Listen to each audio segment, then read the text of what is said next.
Good morning and thank you for having us.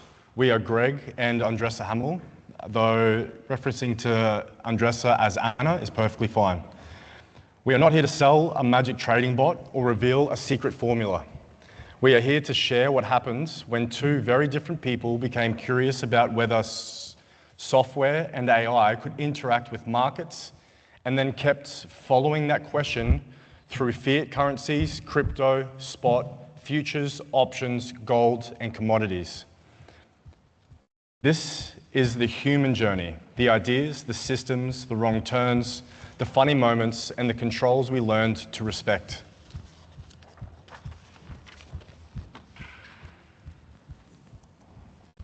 First, the important bit. Before we begin, one clear boundary. This is our personal learning journey and a broad educational conversation. It is not financial, legal, tax, or business advice, and we are not recommending a platform, product, table, or investment. We will not share routes, thresholds, algorithms, account settings, API credentials, or anything that could be copied or used as trading instruction. We are not making a performance claim or inviting anyone to invest. Please question the concepts and obtain independent legal advice before putting in capital for risk. Outside of that, I would suggest to record the conversation that we're having with you guys through an AI transcription module, which might assist you with getting information outside of what we're talking about. It might help you. Just a hint. I need to be taller. Woo. Okay. Thank you guys for giving us the space and the opportunity to speak to everyone. I think it's awesome that in Cairns we have a space where we can share and speak about great or crazy ideas. I mean, Steve Jobs was once considered crazy, right? So I'll start with me. I've had 30 years of experience in the topic. I am naturally curious, but I am also the organizer.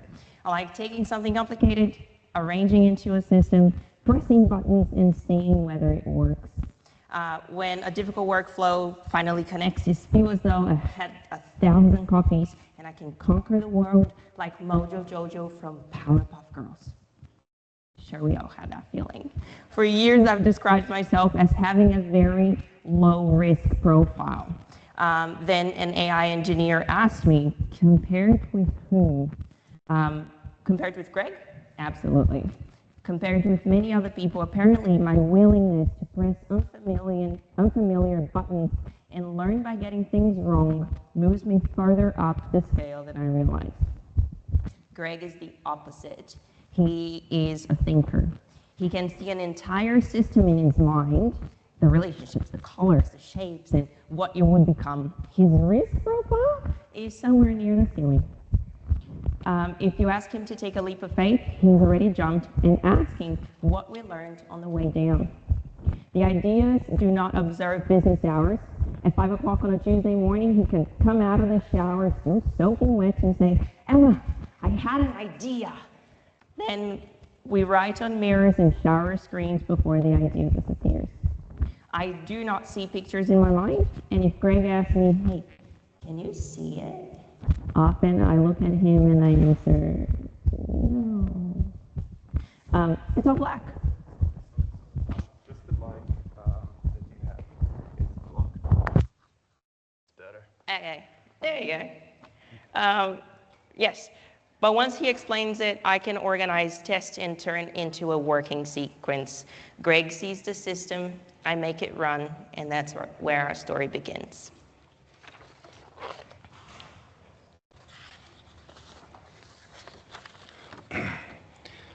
Our first breakthrough was not a trading strategy. It was a way of removing some of the mystery from AI. The mental model came from control systems. Information comes in, logic interprets it, an output is produced, and the result becomes new information. AI is not literally a programmable logic controller. A PLC is normally deterministic industry control, while AI can include statistical models, machine learning, and language models.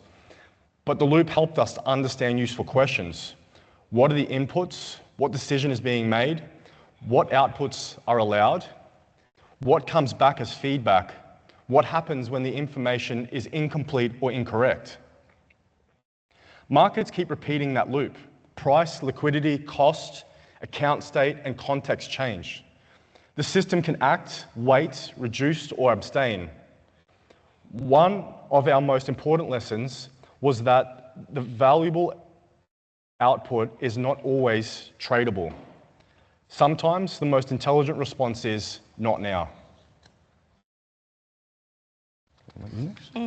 Cool. Alrighty. Our journey did not start with crypto. I keep forgetting how tall I am. Let's go. When people hear AI trading bot, they often imagine we began with a model predicting Bitcoin. We didn't. It all began with N8N creating workflow logics around fiat currencies and asking whether a machine could turn market inputs into disciplined outputs. That led to API and platform access, then crypto, spot, and triangulated arbitrage, followed by leverage futures and exploration of options. The current chapter is gold and a broader commodities platform. Each market added another dimension. Fiat taught us to connect information. Spot taught us execution. Futures taught us consequence, and that was a very hard pill to swallow. It was not nice. Options added time and validity. Commodities demanded context, and with every step, the controls became stronger. Now, before the bot, there was an onion. This is an actual workflow that we have created using N8N. It was one of the first modules that I worked on, and I just thought it was cool and cute that you could turn nodes, the little boxes, into shapes that you could. So I decided to shape it as an onion, as I could see. I called it an onion because every time we thought it was finished, another layer appeared, another currency, condition, path, or outcome to record. We're not building an all-knowing AI trader. We were learning to turn a broad idea into explicit steps. Collect current information, compare possible paths, decide whether a condition is worth continuing, record what happened, and then act, hold, or stop. The visual complexity was useful. It exposed our assumptions and showed how one error could travel through the entire workflow. I genuinely loved building this. The first complete run created one of those enormous aha moments. The onion left us with a lasting rule. If we cannot explain the sequence without hiding behind the word AI, we probably do not understand the sequence yet. Our first obstacle was not AI, it was access. So a clever idea still goes nowhere if the surrounding platform cannot support it. We needed the right product, the right region, the right permissions, security, data, and API access. That search took us through Wise, Currency Cloud, Visa Direct, Interactive Brokers, Blueberry, Oanda, Kraken, Binance, Bybit. None is shown as a recommendation or criticism, though we had to experience working our systems through all of these types of exchanges to receive positive outputs. Specifically because there are different rules and different managing systems and different access and security systems behind all of these systems that I've just mentioned, all of these trading platforms. Visa Direct supplied the most unusual moment. Driven by curiosity and Anna's button pressing, Anna reached an account path and support that later said should not have been possible. She funded it, issued an API, and connected to N8N. Then an error exposed the mismatch. When the conversation became dismissive with the person she was speaking to through the account, she withdrew the funds and moved on. The lesson was bigger than the story. An interface, an API, and account permissions can disagree. Platform fit is part of the strategy of reality, not plumbing after added afterwards. From the fiat, We moved into crypto spot trading and built a triangulation arbitrage tool. At the broadest level, it reviewed 3 connected currency relationships and looked for a temporary mismatch across the complete cycle. On paper, it is beautifully neat. It connects B to B. A to B. Sorry, I misread that. A connects to B, B to C, and C back to A. In reality, the opportunity exists only if the whole loop survives execution. Prices must be current and comparable. Fees and spread must be included. Orders must complete in sequence, and balances must reconcile. A particular fill or delayed leg can leave an exposure that the system never intended to hold. That taught us that execution belongs inside the strategy, alongside failure handling. A strategy that describes entry, but not what happens when the second leg fails, only explains the comfortable half of the problem. We are deliberately not showing pairs, routes, or conditions. The useful lesson is the loop. Quoted opportunity, executable reality, reconciliation, and safe response when reality does not cooperate. That's it. I think just with the triangulated arbitrage system, the theory is perfect. You need 3 pairs, A, B, and C. A connects to B, B to C, C back to A. But what happens if right at that second of that trade being executed, something delays, then price A becomes stale. Now you lost your profitability. But because it's a system, B to C is still going to execute. Now you're trading at a loss. What happens when it goes back to A? We started looking at the numbers, and yes, at this stage, we're talking about cents. But if you think about a system that trades 24/7, it doesn't stop, it doesn't take coffee breaks, trading continuously, the cents started having a big impact. And we started Bleeding. thinking, where is the bleed? If it's and you see the green tick, it's beautiful, it's there. But why is it going backwards? So triangulated arbitrage taught us a lot. Still leverage hurts more. I got more to talk about that.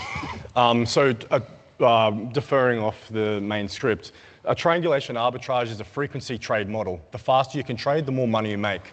So really simply, right? So the faster you can process currency data, and the faster you can process the speed through your computer back to the exchange and find the imbalances or the price difference imbalance between the legs, the more money you make. And so we were making a lot of money, right, on paper. But when we actually looked at the figures and went into the back end of the trading platform, we were losing just as much money as we were making. And then we had to refine the models. We had to then refine the models to allow the models to give us the right data. Because you can trade to receive an output, but what is all of the data behind the output that you're receiving so you can understand what's actually happening behind it? So then we reviewed it and reviewed it and reviewed it to the point where we created a triangulation arbitrage trading tool that is so efficient and so accurate that we then found the exchanges were throttling us. Oops. So we found out that the exchanges will only permit so much data speed to come in and out of those exchanges, which means that we are limited to what they're allowing us to transact with data with them, which basically makes a triangulation arbitrage or any linear spot trading tool null and void, really. All right. A green tick can still be a bad trade. This is real output from a later working environment. The tempting part is the green success true. It feels like a victory, but only confirms that the requested execution completed according to that part of the system.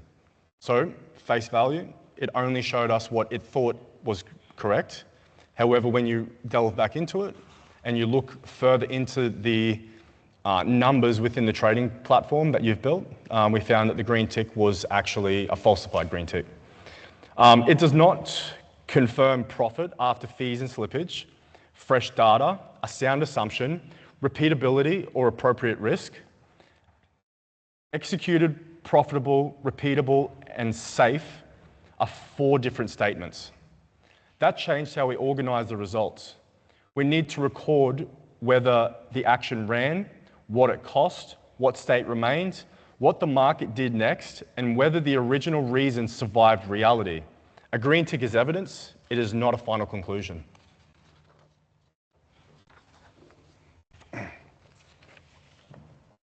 Right, spot futures and options are different machines. They're often placed under one label, trading, but they ask a system to understand different things. In spot, the asset is exchanged now. It's often a trading that's done in milliseconds, and that's why if information becomes stale, it's a problem. The system still cares about liquidity, custody, venue quality, fees, and reconciliation, but the exposure is relatively direct. What is bought or sold, where it sits, and what it costs. Futures contract is linked to an underlying asset and a settlement arrangement. It can be a long or a short, and commonly uses margin. So a smaller upfront amount can create much larger exposure, which we found out during the Trump crash. Let's not go there. We don't talk about Bruno. The system must continuously understand position, margin, settlement, and liquidity. And options gives the buyer a right, while the seller may take as an obligation. Direction is only one variable. Time, validity, liquidity, strike, and structure also affects the outcome. So the AI role changes. Spot emphasizes on execution quality. Futures require position and margin awareness. Options require richer scenario thinking. No instrument is inherently smarter. Each changes the information, control, and failure path that the system needs.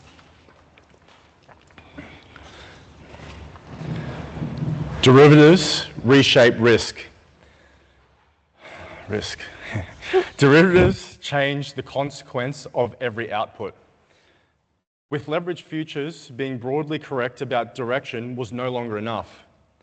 Leverage compressed reaction time. A small market move can have a much larger account effect, while margin calls, expiry, and settlement continue regardless of how confident the AI model might feel. Options and different shape. Time and volatility influence value. Buyers and sellers carry asymmetric rights and obligations, and liquidity can disappear when an exit is needed. That forced us to separate prediction from permission. One component may assess the market, a separate control must ask whether exposure already exists, what margin is available, what costs and liquidity remain acceptable, and whether the system can still act. The prediction can be interesting, and the trade can still be unacceptable. Risk gets the veto. Gold made the system look beyond the screen. Moving towards gold and commodities expanded the problem again. Crypto spot had trained us to look at connected markets, revenue, reality, costs, and fast reconciliation. Commodities made us organize more of the environment around how to get the price and why the price was the price. The same number can mean something different in a different regime. Market quality, liquidity, volatility, currency conditions, events, and the position's lifestyle can change what information matters and how much authority the system should have. This is why the current work is better described as a platform than a single trading tool or bot. The goal is not a machine that announces certainty. It is a process that gathers evidence, places it in the correct context, recognizes poor quality conditions, tracks exposure, tests alternatives, and explains why action is or not permitted. This remains a development chapter as we are describing the direction of the work, not claiming live profitability for the moment.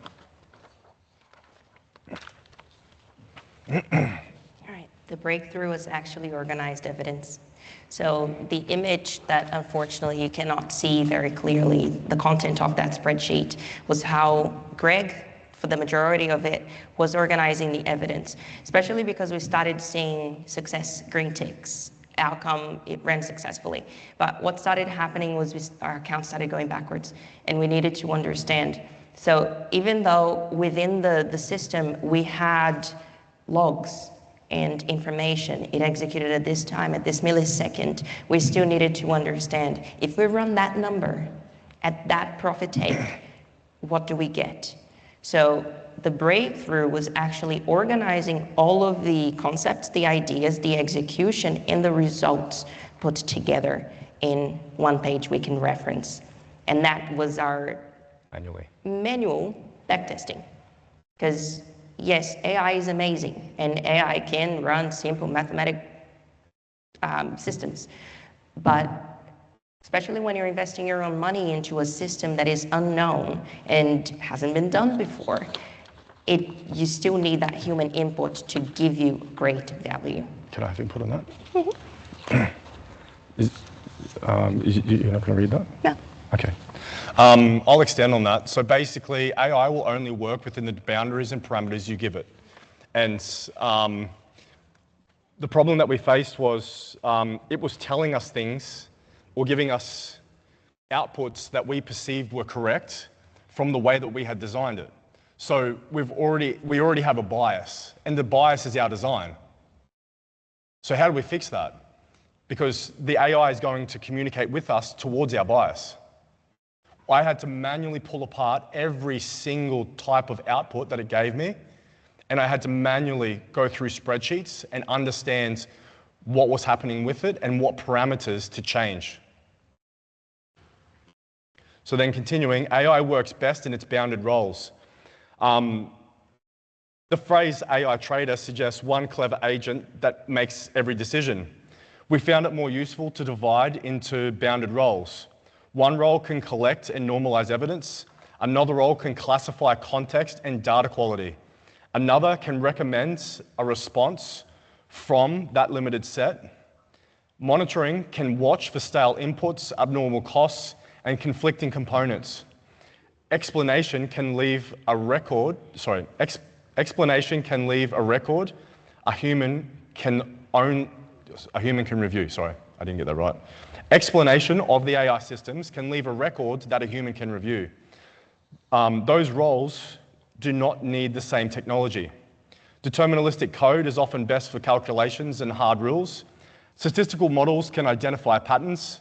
Language models can interpret unstructured information or challenge assumptions, but they can also hallucinate and overstate confidence. So, output never equals permission. An assessment still needs source, time, confidence, missing information, and expiry. Independent controls decide whether any action is allowed. Oops. Thank you. So the spreadsheet that we showed before was day-to-day discipline, and it needs to be applied in everything that we do, basically. At a platform scale, the same principle becomes information architecture. We think in 5 broad layers: market facts cover price, volume, liquidity, and contract state. Context and regime covers events, structure, and market quality. Risks and account data covers exposures, limit, margin, and open positions. Execution data covers speed, slippage, fees, and availability. Memory and outcomes preserve what the system saw, decided, and learned. Across every layer, we ask, where did this come from? When was it observed? Is it complete and valid? And what decision made influence? We also separate current truth from durable history. The system needs one reliable view of what is true now and a reproducible history of what happened. You should not guess the current position on a giant log, and AI can be great at that, hallucinating at high scales. If sources conflict, prices are stale, and account states cannot be reconciled, data quality can reduce authority or stop new entries. Confidence without provenance is not intelligence.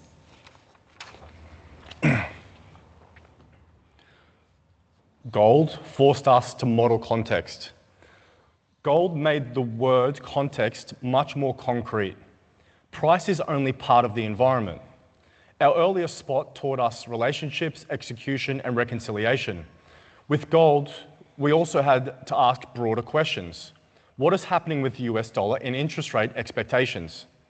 Is the market reacting to a risk event? Is volatility ordered or dislocated? Are costs widening?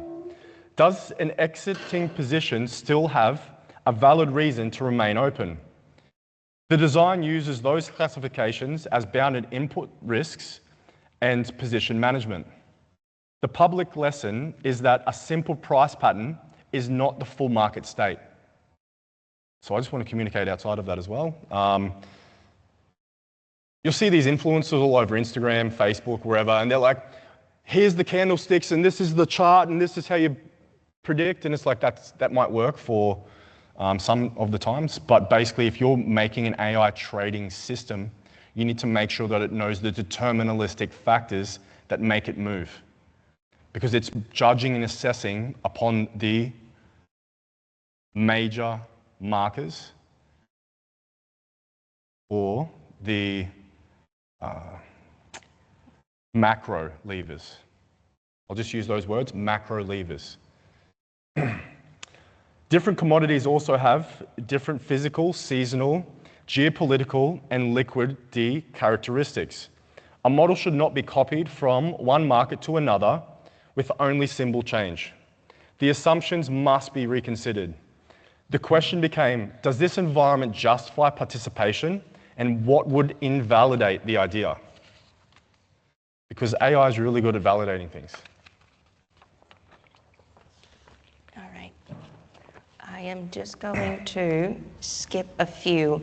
So these next slides, we're just showing, this is our passion project, so we can go on and on about it. We spent an estimated 5,000 hours so far on this. We worked through broken arms, surgery, bronchitis. Sometimes we had to take pneumonia. Sometimes we had to take naps under our desk because we just it was so close to a break. Yeah. I remember once, and this is an example of how AI can hallucinate, we were near perfection.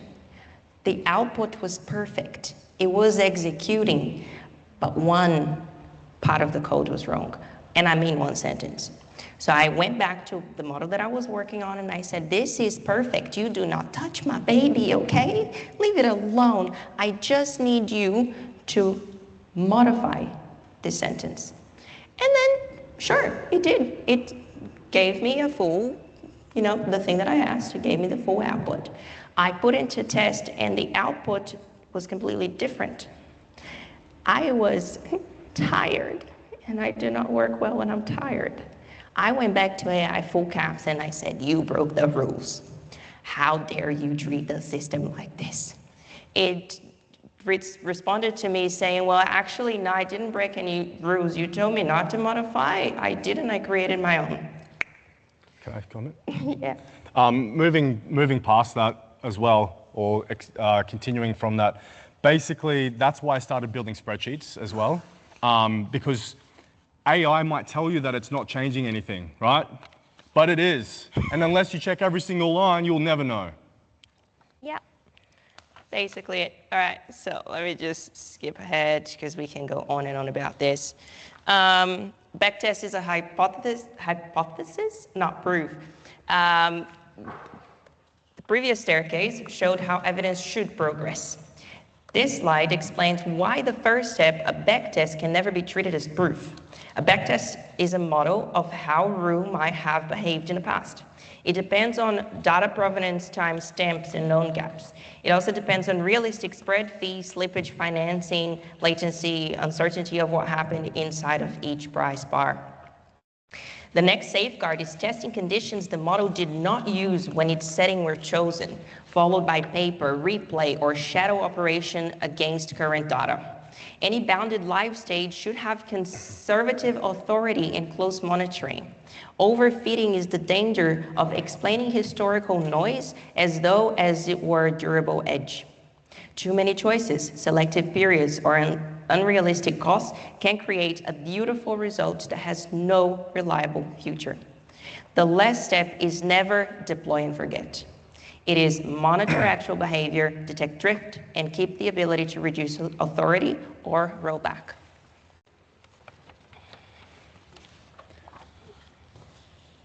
Failures often begin outside the model.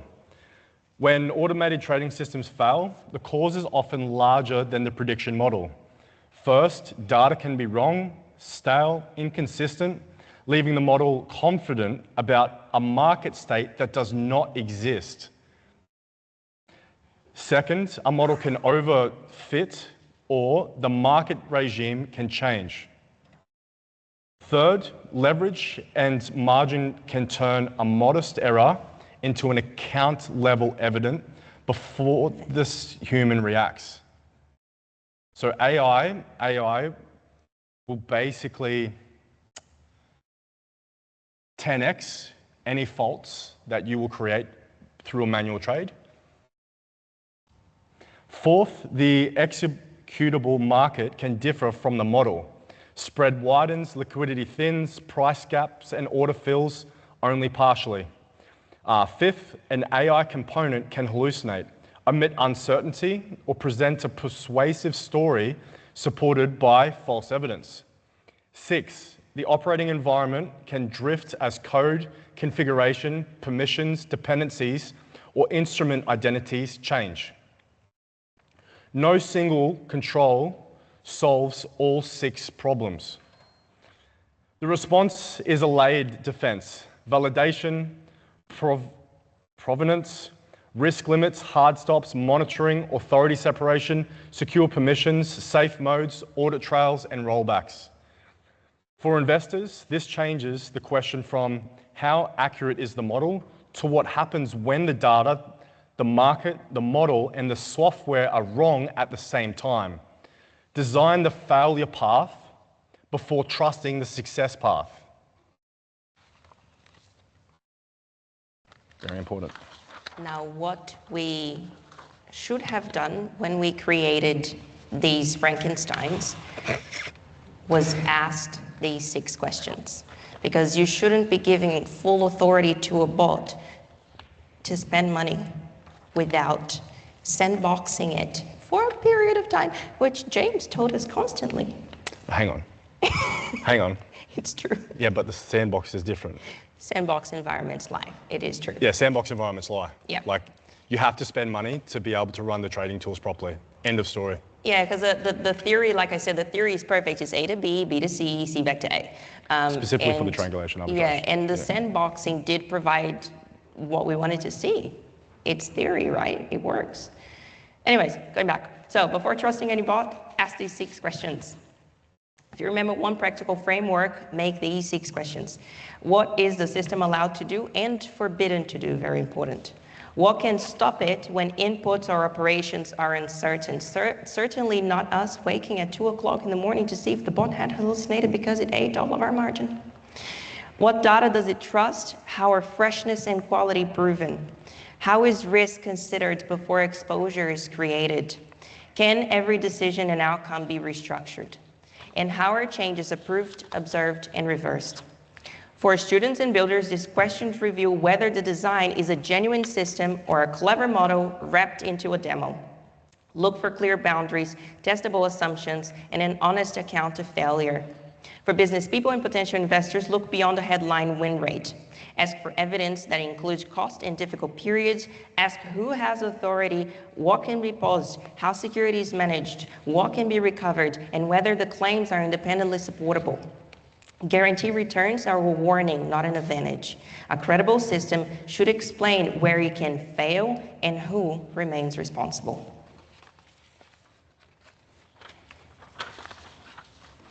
That's right. Extending from that, every trading system, whether it's a person or a bot, is going to fail.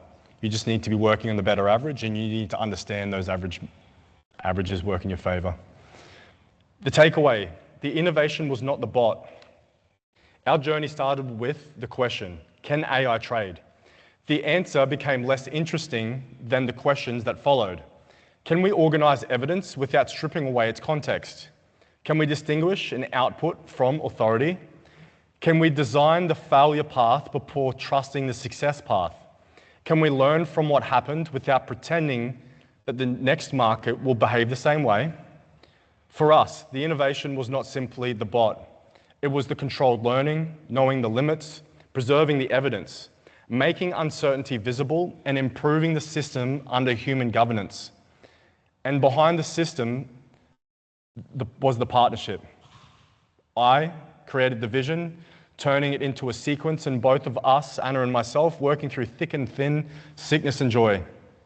Thank you for letting us share this journey. We are happy to take questions about the markets, our roles, testing and governments, or the very human experience of building this together. These things together. Thank you.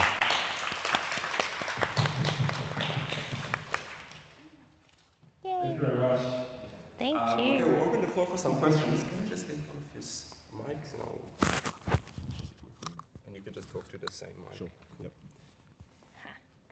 Any questions in previous?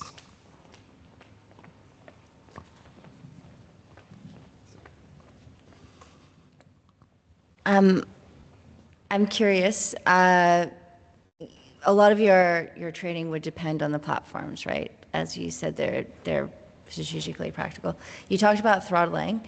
How much are you accounting for one of the platforms you're leveraging right now changing tomorrow? Because it feels like an API update or something very minor can throw quite a wrench in like the system like this. So when you talk about accounting for it, how much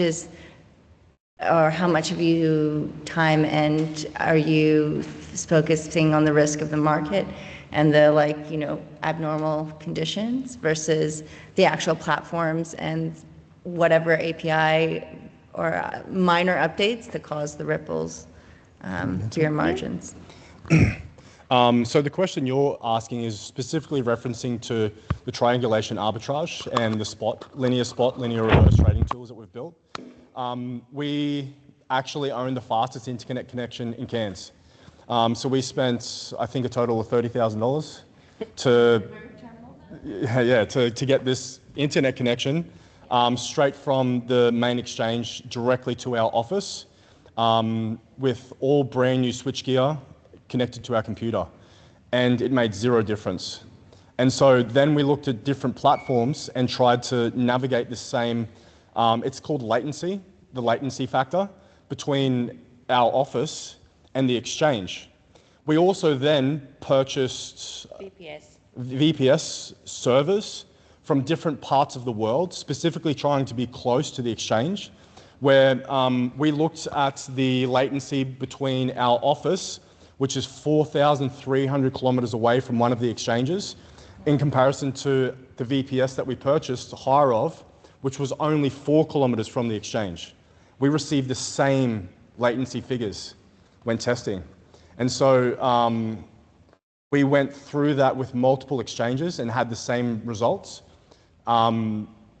Getting there had been a journey on its own, like trying to understand latency, right? And then going to the effort of purchasing that internet connection, and then obviously being disappointed with the results.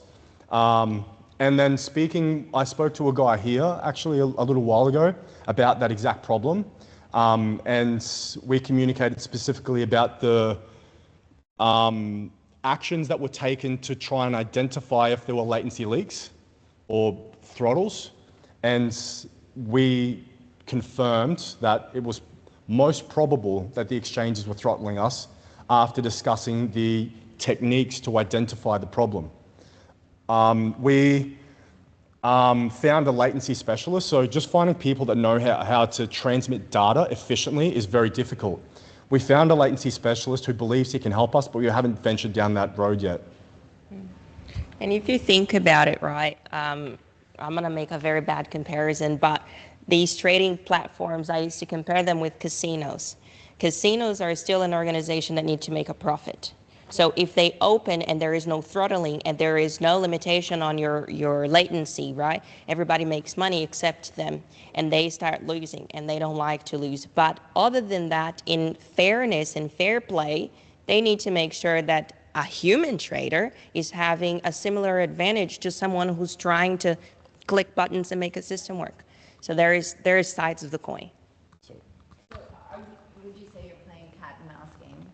Yeah. Most likely, yes. Yeah. I'll extend on that as well, sorry.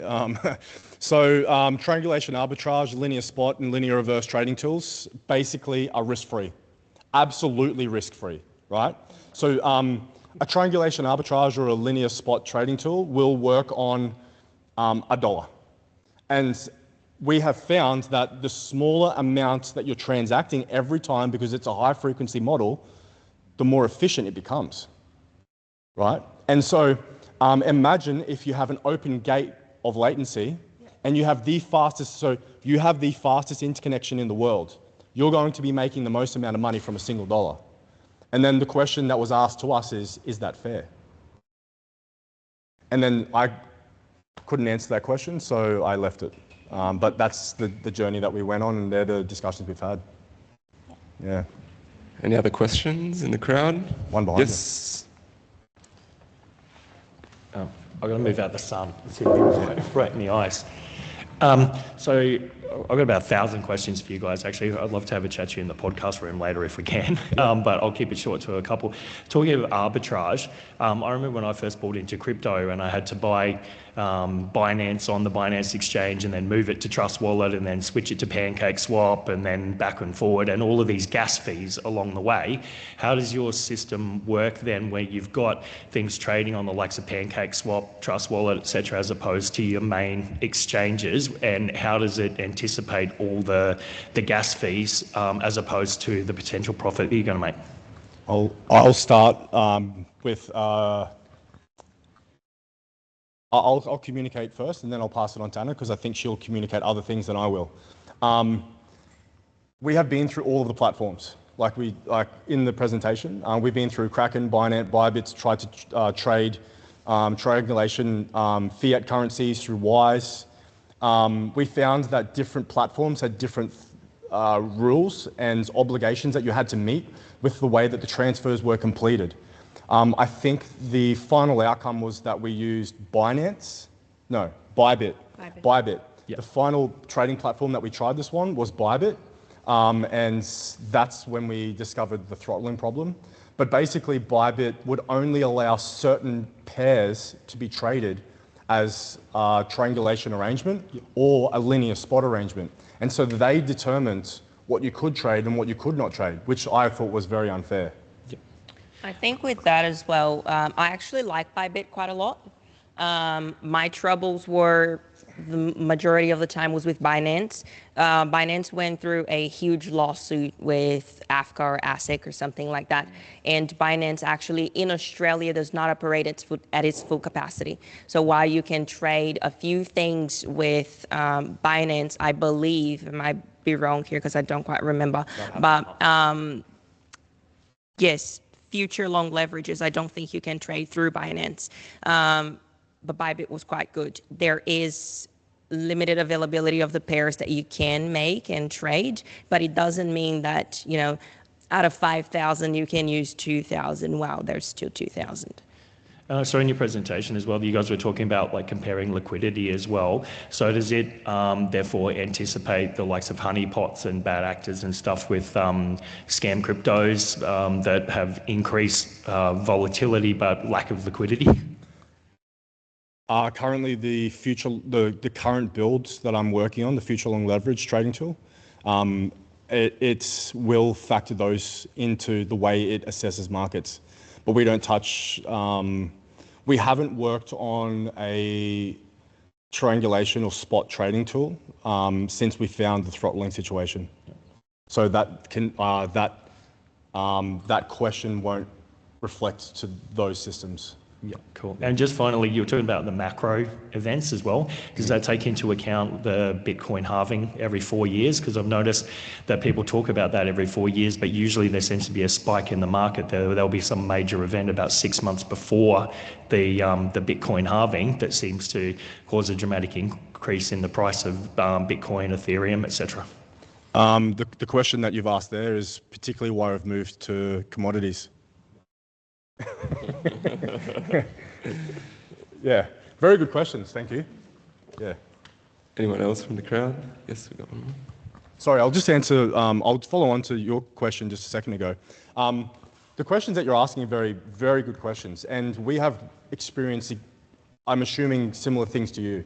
I'm not going to make a very strong statement about this, but I believe that I'm going to say corrupt, right? The people who manage the trading platforms, crypto and all that sort of stuff, I believe there is some corruption, bias, negative bias against us, right?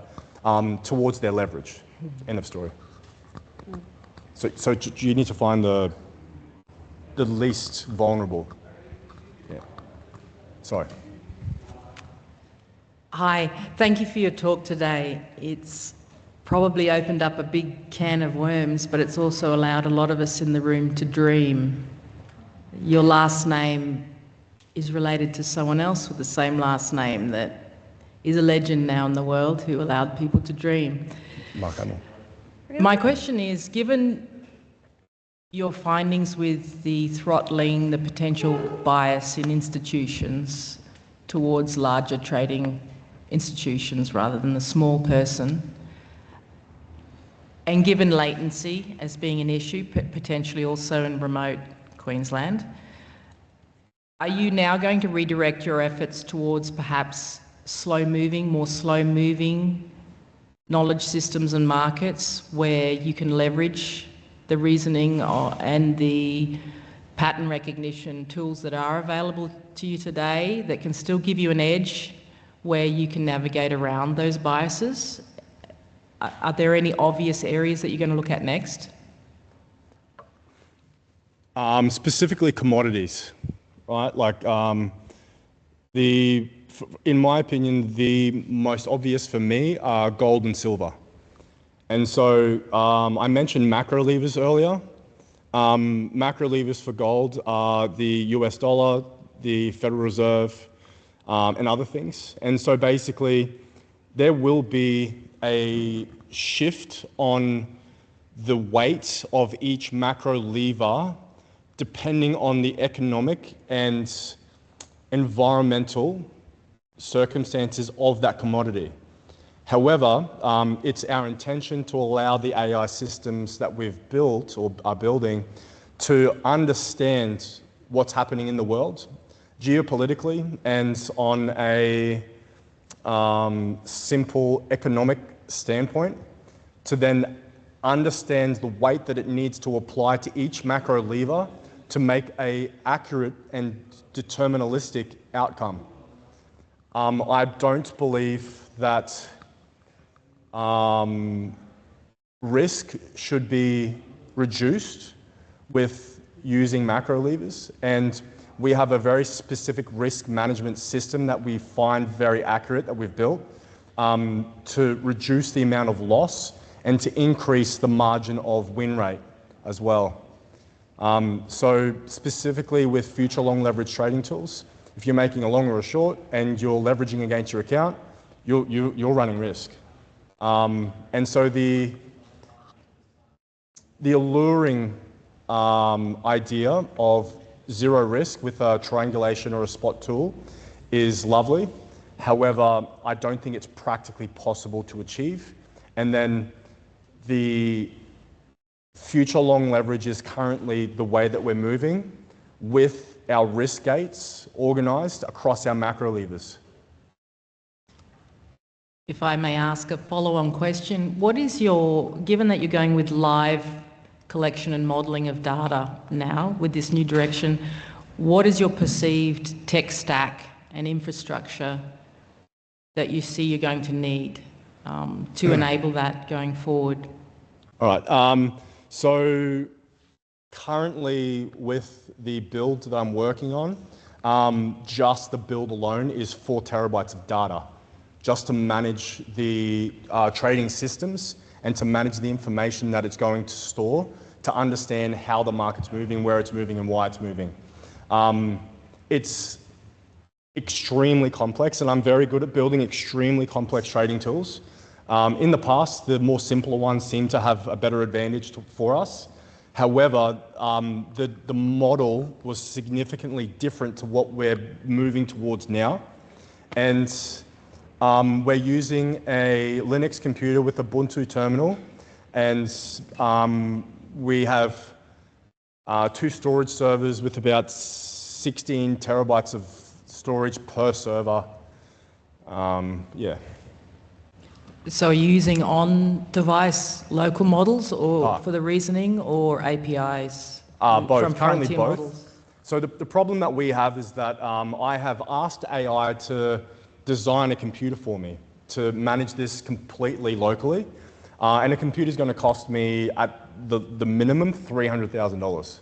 And so at the moment, to manage the local models, we have the servers and the computer that we're using with upgrades that we make to it when we can afford. Though for higher and reasoning that we require, we're calling out with APIs. And we still need You to might want to connect investigate that as a source of latency in your reasoning, because that will be a huge latency, source of latency for you. Just a Agreed. thought. That, yeah. Yeah. Great presentation. Thank you. Thanks for that.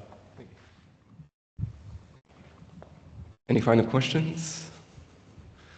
No?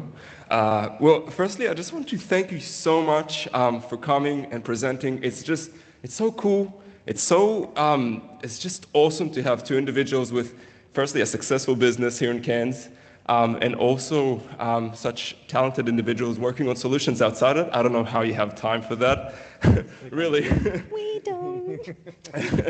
No, but it's just great to have such people in our community, and just, having them coming out and spending time with us and telling us about what they're working on. It's just a call to action for everyone, whoever here who knows someone who's, is an entrepreneur, someone who likes to solve problems, someone in your community, and your friends or whatever. Tell them about this, about what's happening here every Wednesday.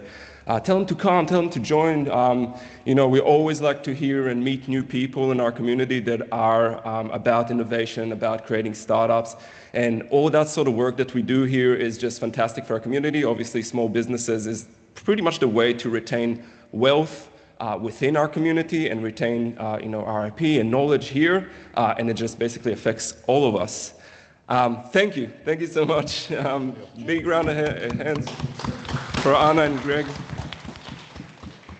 No worries. Just a little update. So the Impact Next program is actually one of 15 programs all across Queensland that are funded by the government. Now, on Monday, we had our summit. So what happened? Me and Ramona from JCU, we went to Brisbane to meet with all of them. And in one of the events, early in the morning, 8 a.m., we met with the Minister of Innovation and Science of Queensland, Mr. Andrew Powell, and Patricia Cullingham.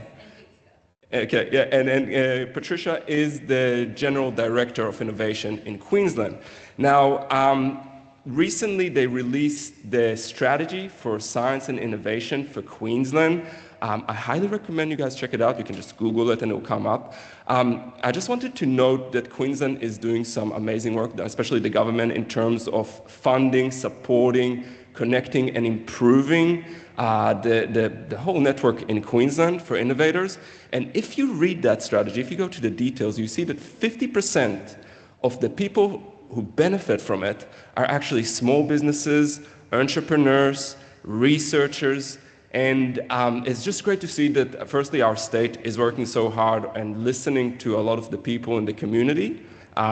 Basically, all the 15 reps got to basically express their opinion and their ideas to the minister and the general director, and they listened to us, and they agreed with a lot of what we said, which is just great to know that our state is heading in the right direction from that meeting.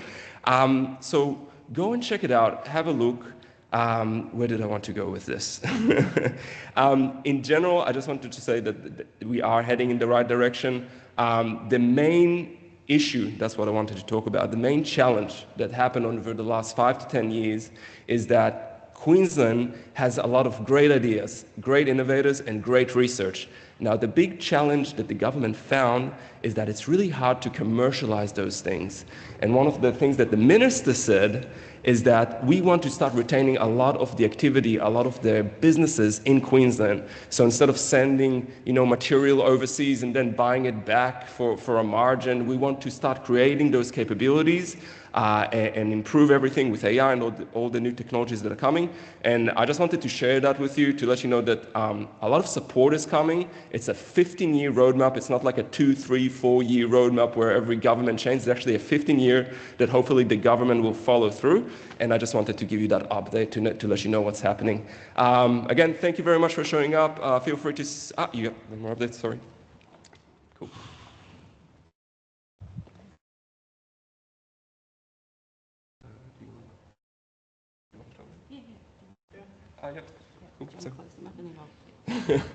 Okay, so a big round of applause again to Greg, Anna. Thank you for coming. It's great to see businesses like you doing such cool things. And I'll hand it over to Ramona. Hello everyone, sorry to hijack. I have Andressa from Queensland Business Chamber online to talk to us about the Olympics in 2032. Andressa, if you want to unmute yourself. Yes, I've unmuted. Hopefully you can hear me. Yep. Yes, perfect. All right, awesome. I might just quickly share my screen. So we've got a great event coming up in Cairns, happening on Friday, actually, kind of going off, that 15-year roadmap. We know that the Olympics is only 6 years away, which is absolutely crazy to think. And not only does, can you still hear me okay? Yeah, okay, cool. Awesome. So not only does, the next decade bring some great opportunities for businesses in far north Queensland, it's how do we set businesses up to take advantage of those opportunities